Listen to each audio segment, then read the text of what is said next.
계속해서 우리는 지금 잠언 말씀을 성경으로 공부하고 있습니다.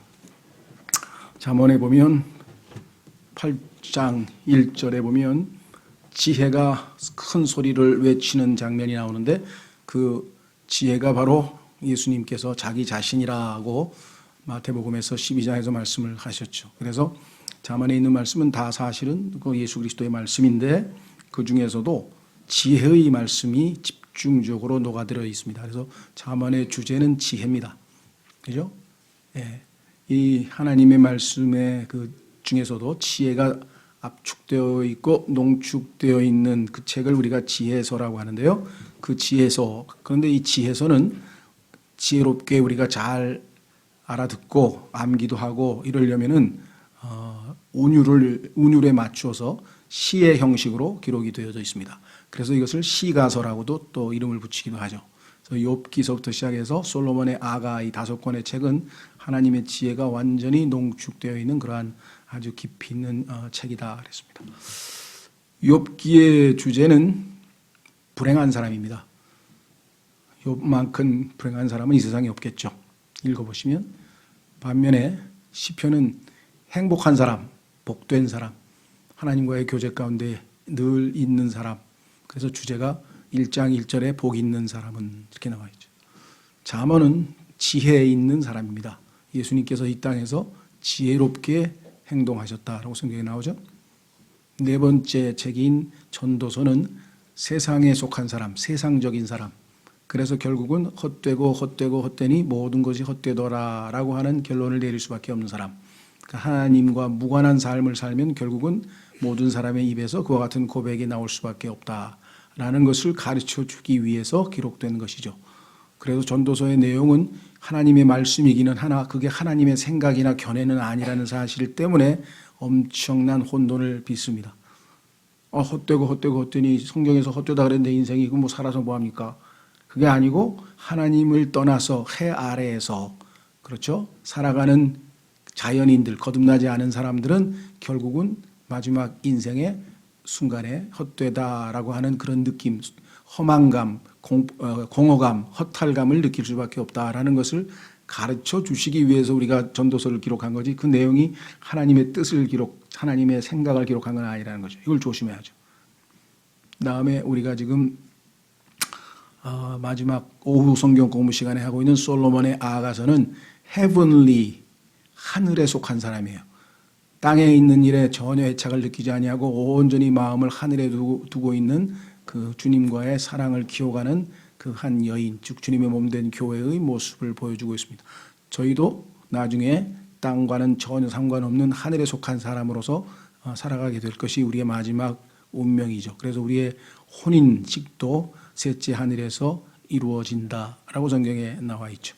자, 그래서 오늘은 그 책 가운데에서 지금 현재 교회 시대에 여러분과 제가 이 땅에서 주님 오실 때까지 휴거 때까지 살아가는 데 있어서 지혜롭게 그렇죠 살아서 하나님의 지혜를 만방에 알리고 보여주는 그러한 증인으로서의 삶을 살도록 하기 위해서 지금 이렇게 잠언 말씀들을 하나하나 지금 공부해 가고 있습니다. 그렇죠.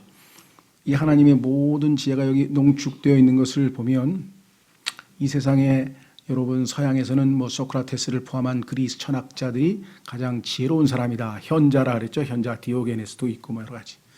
동양에서는 뭐 사소오경을 포함해서 유교 또 도장사상 그다음에 이 힌두교 이런 철학들이 소위 말하면 세상 사람들의 지혜를 다 모아놓았다.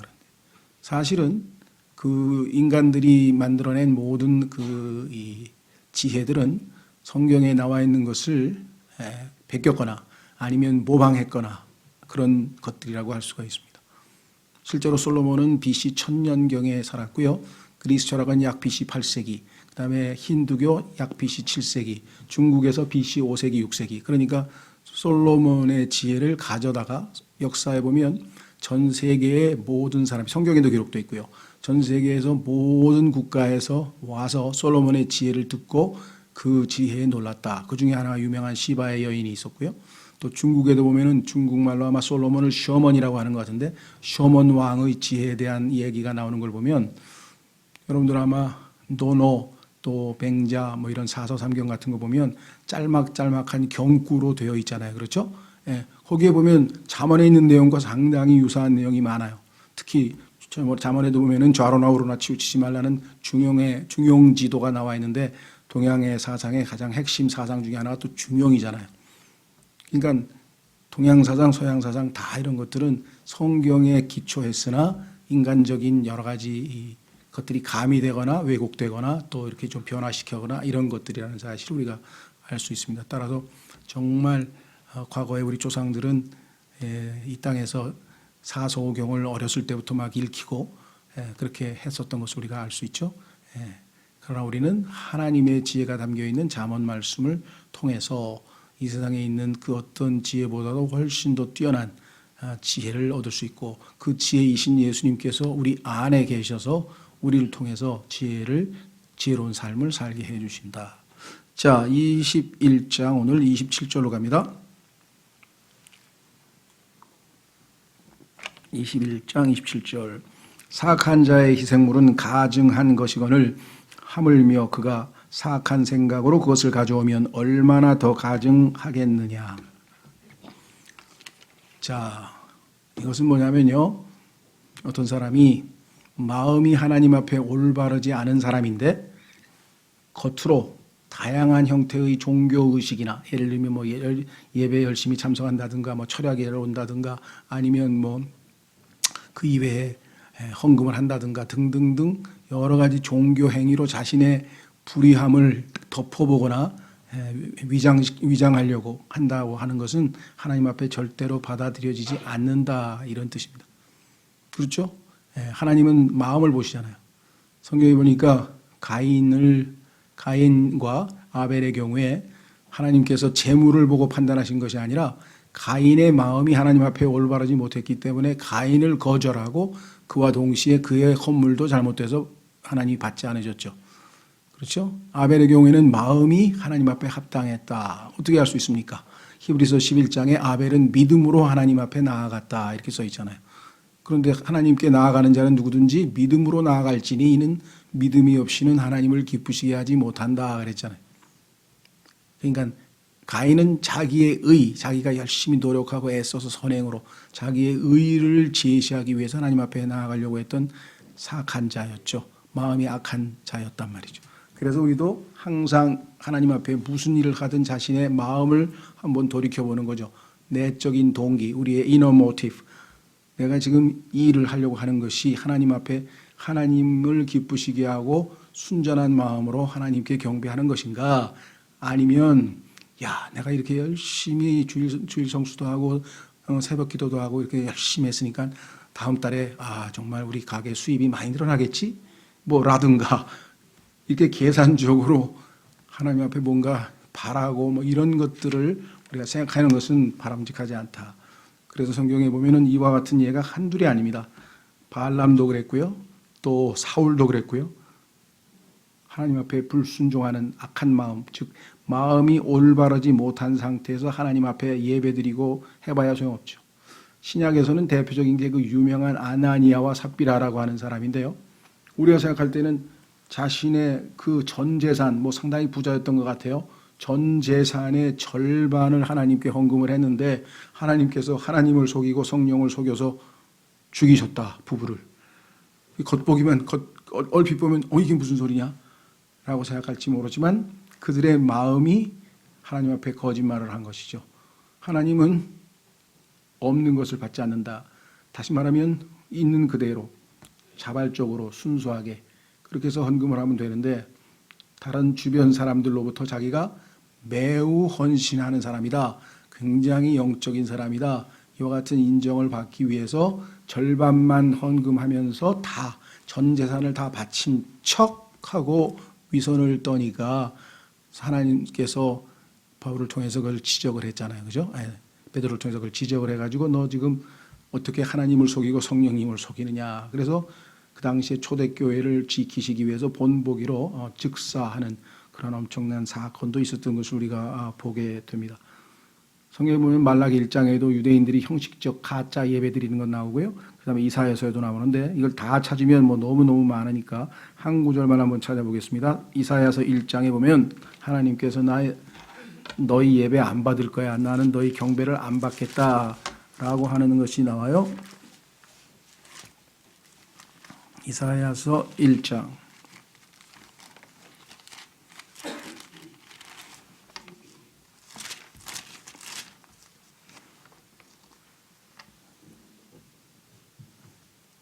이사야서 1장 11절.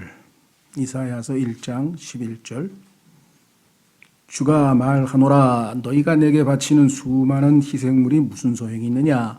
나는 수량의 번제물과 살진 짐승의 기름으로 배가 부르며 숫소나 어린 양이나 숫염소의 피를 기뻐하지 아니하노라. 너희가 내 앞에 보이러 올 때 누가 너희 손에서 이것을 요구하였느냐.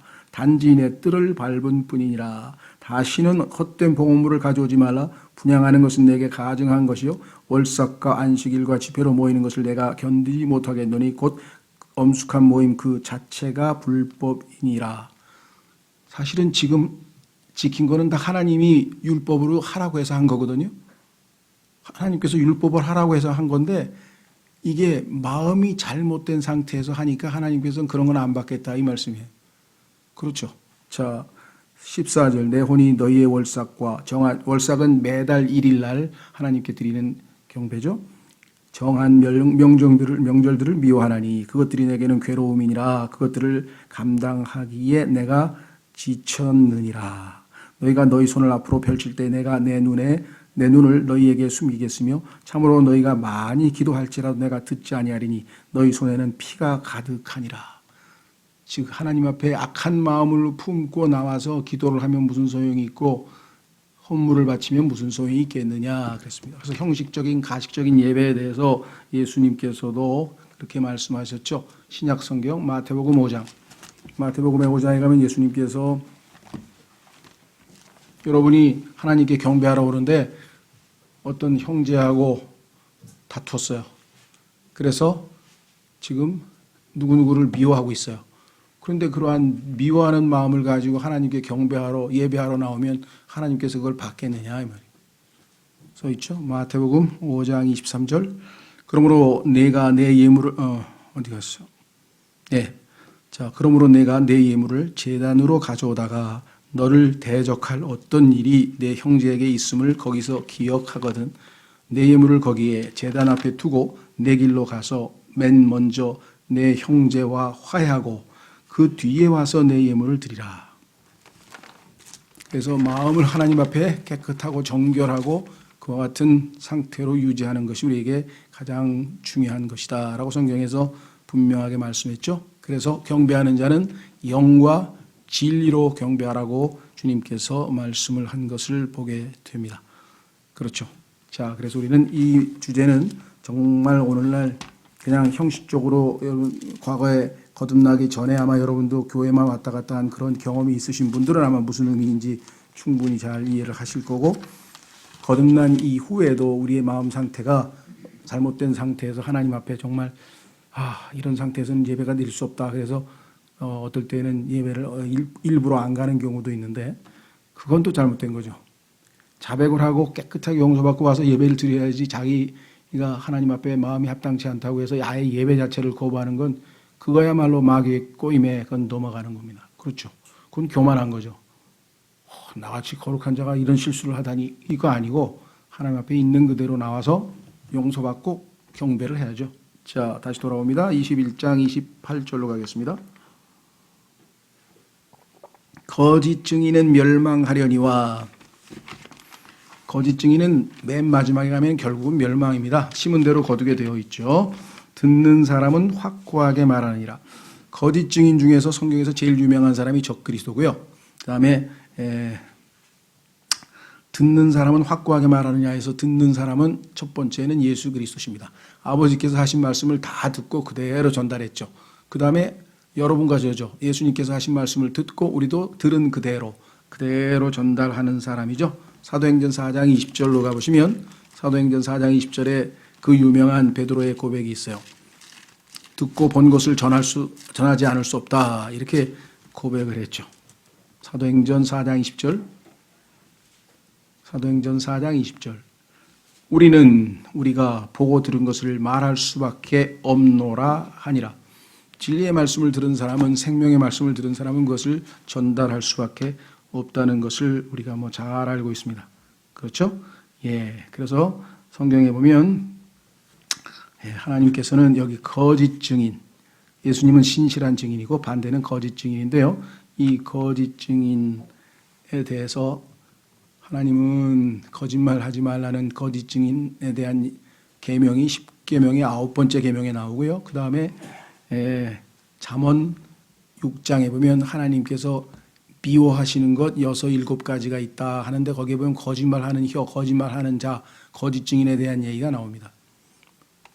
반대로 듣는 사람, 진리의 말씀을 듣는 사람은 그 들은 그대로 전달한다. 성경에도 보면은 있는 사실 그대로 말하라. 진리를 사랑으로 말하라. 그 듣는 사람은 말하죠. 안 들은 사람은 못 들었으니까 말을 못할 것이고, 하나님의 말씀을 들은 사람의 특징은 말하는데, 여기에서 요 번역이 확고하게 말하느니라. 확고하게 그러면 어떤 의미입니까? 단호히, 확실하게, 좀 그런 뉘앙스가 있죠. 근데 사실 이 단어는 보니까 한글 킹제임 성경에서는 끊임없이라고 그래요. 끊임없이. 그 다음에 우리 강희정 형제님 번역한 걸 보니까 변함없이 그랬는데, 일관성 있게 변함없이나 끊임없이, 하여간 그런 뉘앙스가 좀 더 있는 것 같아요. 그래서 확고하게도 틀린 건 아니죠. 확고하게는 단호한다 그러는데 여기서는 그런 것보다는 일관성 있게, 꾸준히, 지속적으로, 하여간 그런 뉘앙스가 있다는 걸 그냥 참조를 하시고요. 그래서 우리는, 우리 그리스도인도 당연히 그와 같은 삶을 사는 것이 당연하겠죠. 지속적으로, 꾸준히, 변함없이 하나님의 말씀을 듣고 말하는 것이 우리 그리스도인의 가야 할 길이다. 29절로 가겠습니다. 사악한 자는 자기 얼굴을 굳게 하나 곧바른 자로 말하건대 그는 자기 길을 관리하느니라. 자, 여기서 사악한 자는 자기 얼굴을 굳게 한다. 얼굴을 굳게 한다는 얘기는 여러 가지가 되겠죠. 좀 위장된, 가식적으로 얼굴 표정을 관리하는 거 있죠. 또 아주 하나님의 뜻을, 진리를 거절하기 위해서 저항한다는 뜻, 그죠? 우리가 반항할 때 보면 얼굴 인상 퍽 쓰고 막 그런 거 있죠. 그래서 성경에 보면 얼굴을 굳게 하는 것도 하나님에 대한 반역의 표현이고, 그 다음에 목을 곧게 하는 게 있어요. 유대인들 보면 목을 곧게. 그렇죠? 목을 빳빳하게, 성경에 하든이라는 하든 딱딱하게, 마음도 강팍하게, 딱딱하게.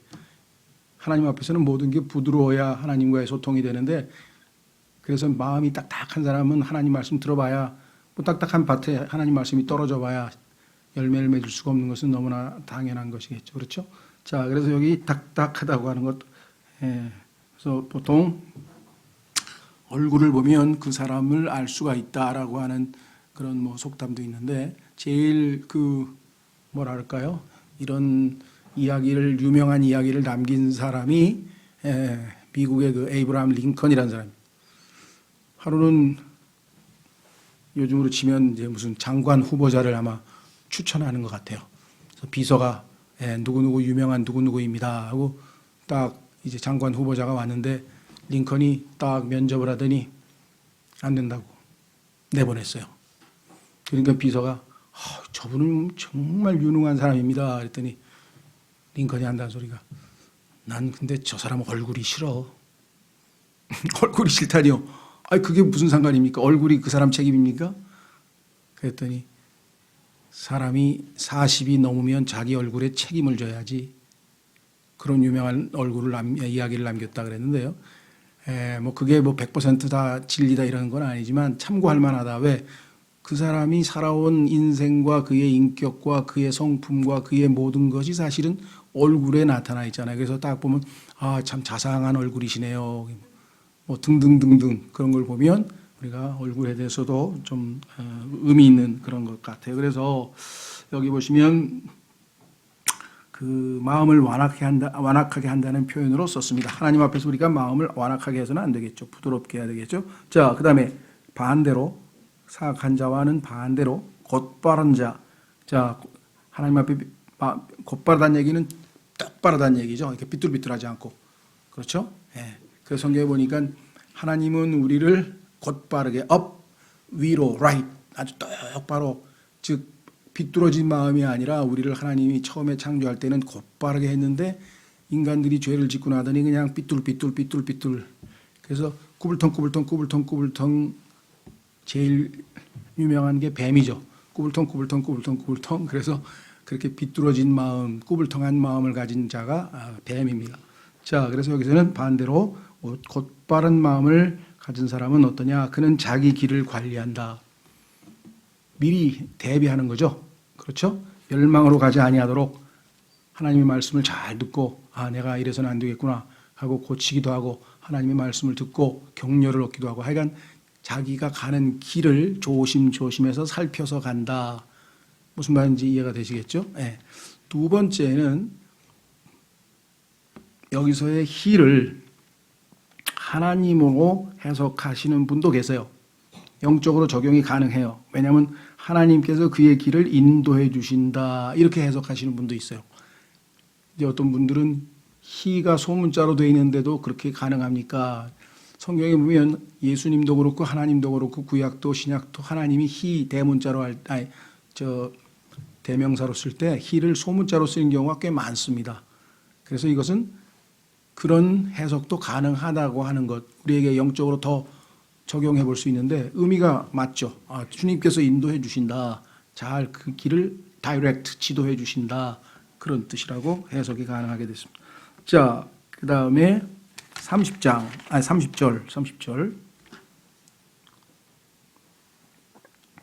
주를 대적할 수 있는 지혜나 명철이나 계략은 없느니라. 이 세상에 아무리 똑똑하고 아무리 계략을 잘 짜고 제갈공명이 100명이 있어 본들 하나님을 이길 수가 있겠나요? 그렇죠. 하나님의 이름이 뭡니까? 하나님의 이름이 카운슬러. 하나님의 이름이 상담자예요. 그리고 하나님은 지혜시잖아요. 그러니까 하나님과 대적해서 모략을 짜거나 전략을 짜서 이길 수 있는 자는 단 하나도 없다는 거. 이게 너무나 자명한 것 같죠. 자, 신약에서도 한번 확인해 보겠습니다. 로마서 11장. 그래서 우리는 하나님께 지혜를 구합니다. 위로부터 주시는 지혜를 부히 주시고 꾸짖지 아니한다고 하시는 하나님께 여러분이 인생에 있어서의 중요한 결정을 할 때 하나님 제가 이걸 어떻게 결정하는 게 올바른 결정이고 하나님께 영광을 돌릴 수가 있겠습니까? 라고 물어봐야지 점쟁이한테 간다든가 아니면 박사님한테 간다든가 아니면 돈 주고 심리상담사한테 간다거나 물론 그걸 다 나쁘다고 하는 건 아닙니다. 우리가 전문가가 있으니까 이 세상에서의 지식을 활용하는 건 나쁜 건 아니지만 궁극적으로 최종적인 결정은 하나님 앞에서 기도를 통해서 결정해야 되겠죠. 그렇죠? 예. 자, 그래서 로마서 11장으로 오시면 이렇게 되어 있습니다. 33절. 바울이 로마서의 교리 부분, 로마서는 1장서부터 11장까지가 교리고 12장서부터 16장까지가 실천 부분인데 교리, 위대한 하나님의 복음이에요. 로마서는 주제가 하나님의 복음인데 하나님의 복음을 논리정연하게 쫙 풀어서 다 완성을 해놓고 마지막 순간에 이제 실천 부분으로 딱 들어가려고 하는 순간에 그냥 마음의 감격이 확 솟아오르면서 찬양이 뛰쳐나오는 거예요. 뭐라고 나오냐? 33절에 오 깊도다 하나님의 지혜와 지식의 부요하며 너무너무 깊은 하나님의 지혜와 지식의 부요하며 그분의 판단들은 헤아릴 수 없으며 그분의 길들은 찾지 못할 것이로다. 그러면 절망이네요? 아니죠. 왜? 그러기 때문에 하나님께서 우리에게 그것을 계시해 주시잖아요. 고린도전서 2장에 보니까 그러기 때문에 하나님께서 자신의 영을 우리 안에 보내셔서 하나님의 깊은 것들을 깨닫게 해주신다라고 고린도전서 2장 12절에 써 있잖아요. 그렇죠. 하나님이 안 가르쳐 주시면야 우리는 어쩔 도리가 없지만 하나님이 자신의 아들을 구원자로 영접한 사람에게는 자신의 영을 보내셔서 그 영을 통해서 우리에게 이 모든 하나님의 지혜와 지식의 풍요함을 다 계시해 주시겠다. 이렇게 약속이 되어 있으니 부지런히 기도하고 성령님의 조명을 받아서 하나님의 말씀을 하나 둘씩 차근차근 공부해 가면 하나님의 모든 계획, 영원부터 영원까지 하나님의 모든 계획을 우리가 다 알 수 있는 어마어마한 특권과 복을 누리게 되는 셈이다. 자, 다시 돌아오시면 34절, 누가 주의 생각을 알았느냐? 아무도 모르죠. 누가 그분의 좋은 자가 되었느냐? 좋은 자가 있을 수 없죠. 누가 그분께 먼저 드려서 다시 보답을 받겠느냐? 다 하나님이 주신 거죠. 36절, 모든 것이 그분에게서 나오고 우리의 의견도 지혜도 능력도 돈도 다 하나님 겁니다. 그러니까 자기 거라고 생각하시면 안 되고요. 그분으로 말미암으며 그분께로 돌아가느니 영광이 그분께 영원토록 있기를 원하노라. 아멘. 그러니까요, 32절까지가 원래 내용이고 33절서부터는 바울이 성령 충만한 가운데 너무나 감격해서 하나님께 경배를 드리는 장면이 나오는 거죠. 그렇죠? 자, 그래서 우리는 다시 잠언으로 돌아와서 우리에게는 너무나 지극히 당연한 이야기죠. 무슨 얘기냐? 잠언 말씀에 어디 갔죠? 주를 대적할 수 있는 지혜나 명철이나 계략은 없다. 너무나 당연하죠. 31절, 사울날에 대비하여 말을 예비해도. 자, 예전에는 옛날 전투에서는 가장 중요한 무기가 말입니다. 말. 그래서 기병대를 누가 많이 보유하느냐에 따라서 전쟁의 승패가 갈려요. 왜냐하면 말은 훨씬 더 빠르고 그렇죠. 속전속결을 할 수가 있잖아요. 그래서 세계를 제패한 몽골군의 그 징기스칸의 말 다루는 솜씨는 뭐 어마어마하죠. 예. 그 말을 가지고 세계를 제패할 정도였으니까. 또 로마의 기병대도 마찬가지고요. 그래서 이 말이 얼마나 전쟁에 있어서 중요한 것인가는 뭐 상식적으로 우리가 너무나 잘 알 수가 있는데, 그래도 성경에서 하나님께서 말에 대해서 뭐라고 기록을 해놓으셨는지 하나님이 쓰셨으니까 한번 읽어보십시다. 자, 욥기 39장으로 가시면 하나님께서 말을 묘사하시는데 이렇게 묘사를 했네요.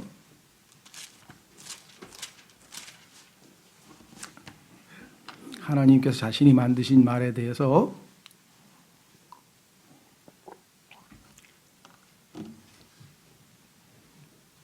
욥기 39장 18절,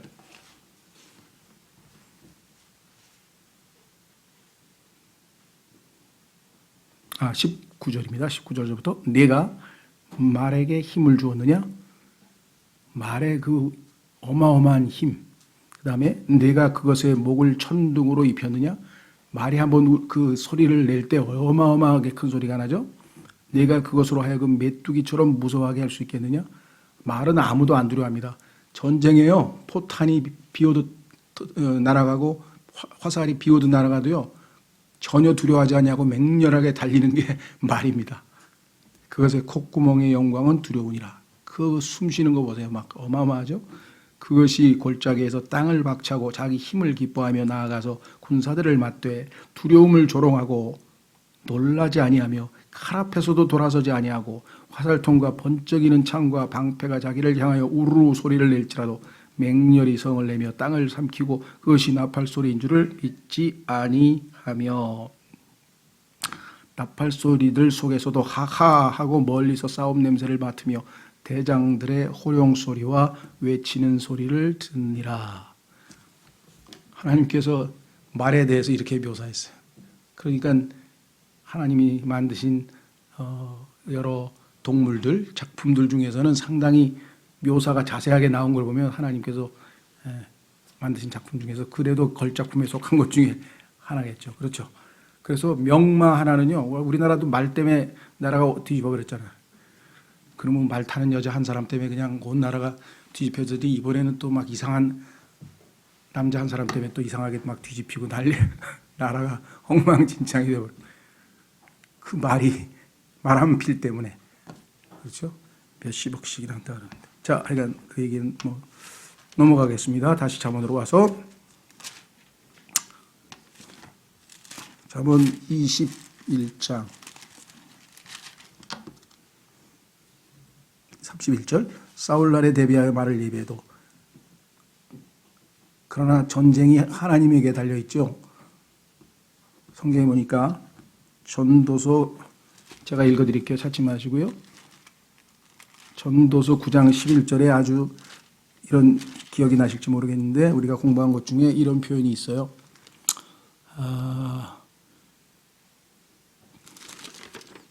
전투가 강한 자들에게 돌아가지 아니하며. 우리가 상식적으로 보면은 강한 자가 전쟁에서 이겨야 될 것 같은데 아니에요. 제갈공명같이 머리를 잘 쓰면 훨씬 더 전쟁 잘할 수도 있고. 따라서 그 궁극적으로는 안전, 세이프티라서 그래서 안전은 주에게서 나오느니라. 아무리 전쟁을 잘 대비하고 뭐 철저하게 대비하고 해도 성을 지켜주시는 분은 하나님이시고 그렇죠. 북한이 그냥 지금 뭐 예를 들면 뭐 우리나라에 그냥 도시마다 한 개씩 미사일을 떨면 지금 핵 미사일을 한 1000개 만들어놨다. 걱정할 거 하나도 없어요. 안전은 주님으로부터 오는 거예요. 주님이 우리를 지키실 의사가 있으면 손을 뻗다가 이게 손이 말라버리듯이 핵미사일에 올라가다가 꼬꾸라져서 떨어지는 일은 예사도 아닌 거는.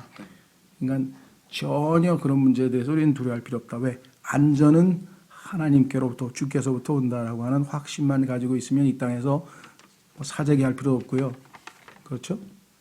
뭐 사재기를 하고 구차하게 먹어요. 그냥 안 먹고 있다가 하늘나라 가면 되지.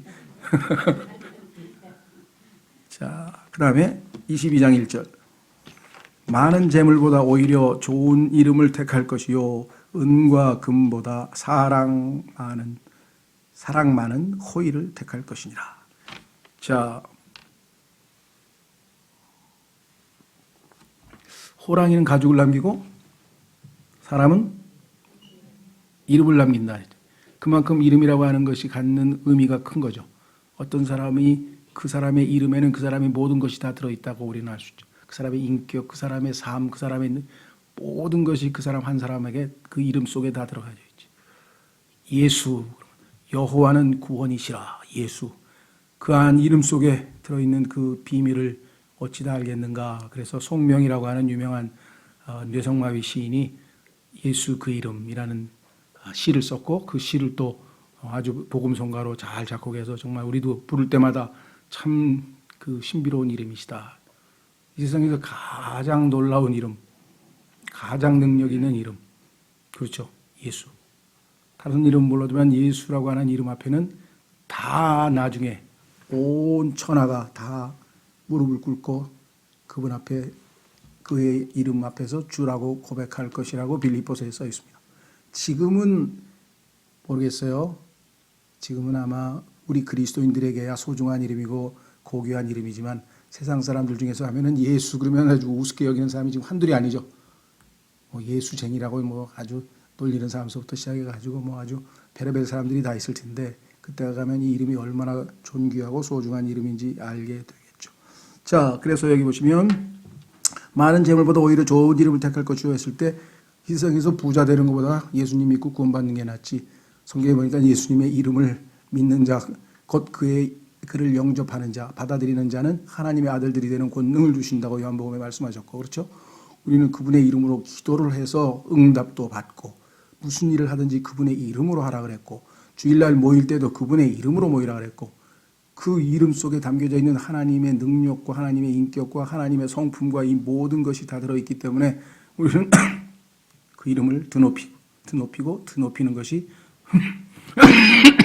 죄송합니다. 우리가 해야 될 일이다. 이렇게 말씀을 드리고요. 그 다음에 당연한 얘기지만 그 좋은 이름을 따서 우리도 이름이 붙었다.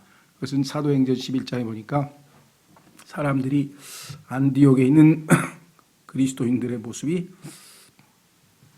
유심히 보니까 어째 예수 그리스도를 좀 닮았더라. 그들의 입에서 항상 그리스도. 그래서 뭐라고 불렀습니까? 그들을 크리스찬이라, 그리스도인이라 불렀다. 이렇게 성경에 나옵니다. 물론 그때는 두 가지일 수 있어요. 그리스도를 따른다고 하는 것을 좀 뭐랄까요, 이렇게 좀 조롱하기 위해서 붙였을 수도 있고요. 그냥 다만 저 사람들은 그리스도 파인가 봐, 누구 파. 그렇죠? 하도 그리스도를 외치고 그리스도만 하니까 그럴 수도 있고요. 그 사람들의 삶과 사고방식이 그리스도의 가르침에 근거했기 때문에 부를 수도 있고요. 어쨌거나 우리 이름 속에 여러분과 제가 그리스도인, 크리스천이라는 이름이 붙었다는 것은 대단한 영광이 아닐 수 없는데, 다만 조심스러운 것은 성경에서 표현이 좀 어떻게 될지 모르겠는데요. 구원받은 모든 사람을 다 크리스천이라고 하느냐? 그렇진 않아요. 그 무슨 소리냐? 크리스천은 제자에 대해서만 그렇게 불렀어요.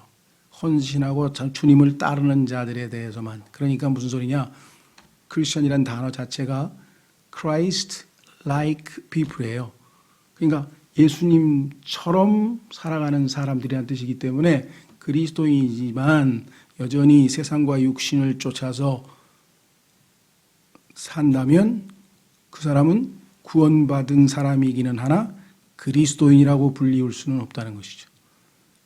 기억나시는지 모르겠지만, 그래서 제가 당신은 성도입니까? 당신은 구원받은 사람입니까? 그리스도인입니까? 이렇게 그런 제목으로 아마 설교를 했던 거에 기억나는 것 같은데, 이거는 이제 도전을 주기 위해서 그런 거죠.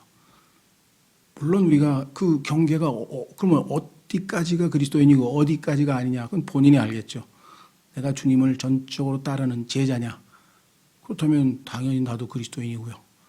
그런데 내가 아무리 봐도 그냥 적당히 그냥 이 땅에 살다 그냥 하늘나라만 가면 됐지 뭐 그렇게 힘들게 신앙생활 해야 되나? 뭐 이런 자세로 산다면 스스로가 그리스도인이라고 부르기도 좀 껄끄럽지 않을까 이렇게 생각이 됩니다. 자, 그래서 이 좋은 이름들 속에는 뭐 그리스도인만 있는 것이 아니라 여러분과 제가 하나님의 자녀라는 이름도 있고, 그렇죠? 예, 등등등등 셀 수 없이 많은 좋은 이름들이 있는데, 이러한 이름들이 많은 재물보다 더 택할 가치가 있다라고 얘기를 했습니다. 또 유명한 그 누굽니까? 마리아도 나중에 그를 기념한다. 다시 말해서 그의 헌신을 사람들이 두고 기념할 것이다. 그래서 우리는 마리아라고 하는 이름이 갖는 헌신의 의미를 알잖아요. 그렇죠? 자신의 전 재산을 예수님의 장사 지내기 위해서 그 향유를 단지를 깨트려 가지고 예수님 앞에 다 부어버렸던 그 여인의 이름을 우리가 기억하고 있잖아요. 그런 것들을 보면 정말 그 사람이 가지고 있는 그 이름이 가지고 있는 명예 또는 이런 것들이 얼마나 소중한 것인가 우리가 잘 알 수 있죠. 그래서 많은 재물보다 오히려 좋은 이름을 택할 것이요, 은과 금보다 사랑 많은 호의. 이거는 이제 러빙을 사랑 많은 이렇게 했네요. 러빙 페이버. 하나님께서 우리를 사랑하셔서 베푸시는 호의, 하나님의 호의를 입는 사람들이 우리가 바로 되겠죠. 그것은 우리가 추구해야 될 최고의 가치. 자, 그래서 우리는 이 땅에서 이 부에 대해서 마음을 빼앗기면 하나님으로부터 멀어진다. 그래서 돈을 사랑하는 것이 모든 악의 뿌리다라고 디모데전서 6장에서 얘기를 했고요. 부자들의 특징은 뭐냐? 돈을 신뢰하는 사람들입니다. 자, 확인해 보겠습니다. 디모데전서 6장, 오늘날 소위 말하면 성공신학 또는 이 기복신앙 이런 것들이 얼마나 판을 치는지 성경은 그에 대해서 단호하게 이야기를 합니다. 다만 여러분이 열심히 일을 했더니 그 결과 부자가 됐다. 그건 아무 잘못 없어요. 그건 하나님이 주신 복이 분명하고요. 그런 사람은 또 그 돈을 하나님이 기뻐하시는데 잘 씁니다. 적절하게. 그렇죠? 그래서 돈 버는 것 노력해서 열심히 버는 게 잘못됐다는 게 아니라 그 버는 목적이 뭐냐. 바울은 내가 열심히 일해서 돈 벌어서 나 먹을 것 쓰고 다른 사람 나눠주겠다. 그래서 나는 일한다. 건전하고 올바른 거겠죠. 자, 디모데전서 6장에 보면은요, 이렇게 써 있습니다. 17절. 이 세상에서 부유한 자들에게 명하여 그들이 마음을 높이지 말고. 부자들의 특징은 마음이 높아져서 자꾸만 사람들을 아래로 깔고 이렇게 부려먹으려고 하고 지배하려고 하는 속성이 있죠. 두 번째, 확실치 않은 재물을 신뢰하지도 말며. 지금 예전에 한참 날리던 부자였다가 지금 거지된 사람이 얼마나 많습니까? 왜? 확실하지가 않으니까 재물은 한순간에 날아가 버리잖아요. 그렇죠? 예, 재물을 신뢰하지도 말며 오직 살아계신 하나님 곧 우리에게 모든 것을 풍성히 주사 누리게 하시는 분을 신뢰하게 하고, 그러니까 부자는 돈을 신뢰하지 말고 하나님을 신뢰하라. 그 대신 그 돈을 가지고 선한 일을 하라. 18절 써 있죠. 또 선을 행하게 하며 선한 일들에 부요하고 베풀기를 좋아하며 기꺼이 나누어 주게 하라. 그렇다면 거기에 대해서는 나중에 보상이, 하나님께서 주시는 보상이 당연히 뒤따르게 될 것이다 라고 되어 있습니다. 자, 그 다음에 잠언 와서 마지막 한 구절 찾아보고, 잠언 22장 2절, 부유한 자와 가난한 자가 함께 만나거니와 주는 그들 모두를 만드신 분이시니라. 여기도 부에 대한 얘기죠. 한마디로 하면 하나님은 외모로 사람을 취하시는 법이 없다. 동등하게 대해 주신다 그랬죠. 예. 가난한 자나 부자나 예수님 믿으면 다 하늘나라 가고 예수님 안 믿으면 다 지옥으로 가는 겁니다. 그렇죠. 동등하게 대해 줍니다. 그래서 오히려 하나님은 어떻게 균형을 잡았느냐. 예, 한 구절만 찾고 마치겠습니다. 하나님께서는 이 땅에서 가난한 사람은 하나님께서 선물을 하나 주셨어요. 그것은 뭐냐면 믿음을 부자보다 더 많이 주셨어. 자, 확인해 보겠습니다. 야고보서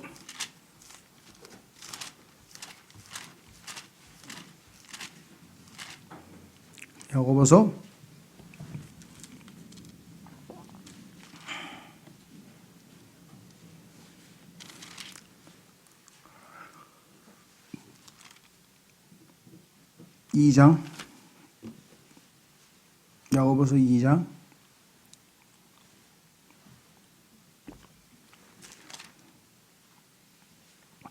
1절서부터 보시면요, 하나님께서 가난한 자들에 대한 태도에 대한 이야기가 나옵니다. 내 형제들아, 영광의 주 곧 우리 주 예수 그리스도의 믿음을 가지고서 사람들의 외모를 중시하지 말라. 가난하다고 무시하거나 이러지 말라. 만일 너희 집회에 금반지를 끼고 아름다운 옷을 입은 사람이 오고 또 허름한 옷을 입은 가난한 사람이 들어올 때 너희가 화려한 옷을 입은 자에게 관심을 기울이며 그에게 이르되 여기 좋은 자리에 앉으소서 하고 또 가난한 자에게 이르되 거기 서 있든지 여기 내 발받침 밑에 앉으라 하면 너희가 너희끼리 차별하며 악한 생각으로 판단하는 자가 되지 아니하느냐. 하나님은 둘 다 공평하게 대하시는데 너희는 왜 그렇게 악한 차별을 하느냐. 이렇게 얘기를 했죠. 내 사랑하는 형제들아 귀를 기울이라. 하나님께서 이 세상의 가난한 자들을 택하사 믿음에 부요하게 하시고 믿음을 풍성하게 부어주셨다 그랬어요. 그럴 수밖에 없는 게 가난한 사람은 믿을 게 하나님밖에 없는데 하나님은 열심히 믿어야죠. 그렇죠? 그런데 부자들은 돈이 많으니까 잘못하면 돈을 신뢰하면서 하나님 앞에서 하나님으로부터 멀어질 위험성이 더 많은 셈이죠. 그렇죠? 자, 그래서 6절에 그러나 너희는 가난한 자들을 업신여겼도다. 이런 일이 세상에서는 비일비재하지만 교회에서는 있을 수는 없다라는 것을 우리는 분명히 잘 알고 있습니다. 자, 그래서 우리는 오늘 여기까지 주신 말씀을 통해서 이 지혜의 말씀이 우리의 매일매일의 삶에서 실제화돼서 하나님께 열매 맺는 삶으로 영광을 돌리게 해 주십시오. 다 같이 기도하겠습니다.